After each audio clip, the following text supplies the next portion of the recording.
I have a pack of paper pumpkin cutouts that I got from Hobby Lobby, and I'm going to be using 10 of them. Now, if you do not have a pumpkin paper cutout, you can always trace a pumpkin, draw a pumpkin, and you can also use scrapbook paper if you choose to. So once I had 10 of the pumpkins laid out, I'm going to paint all of them using Wise Owl Black Chalk Synthesis paint. I want to make sure I cover the orange up, but you do not want to overwet as it is paper. And once I had all of those painted, I allowed them to fully dry.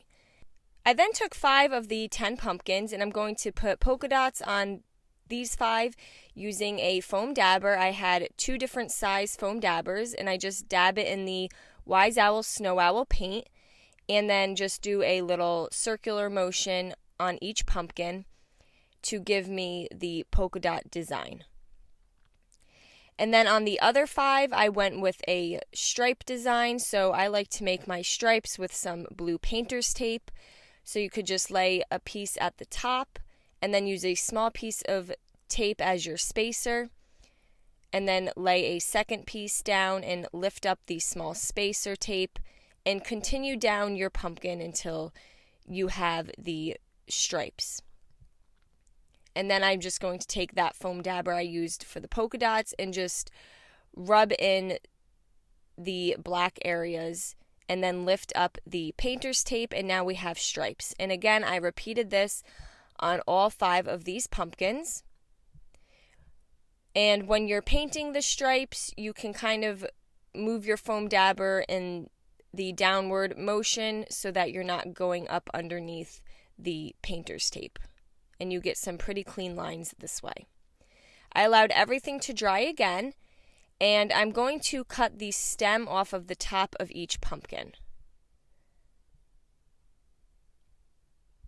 Next, I'm going to take the 5 polka dot pieces and fold them in half, and when you fold them, you want to put the design side on the inside, so that way the back side is what is showing. And I'm just folding each piece in half.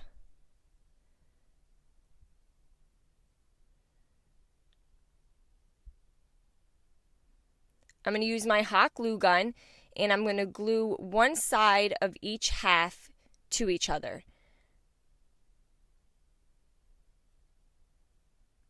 And then I'm just going to keep adding to it, so I'm taking the other side exposed and gluing it to a new one, and so on and so forth until you have all of the halves glued together.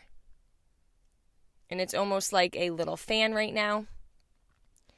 I have this wired jute I got from the Dollar Tree, and I like it because you can bend it. I'm going to glue that on the inside here before I close my last flap and glue the last 2 ends together.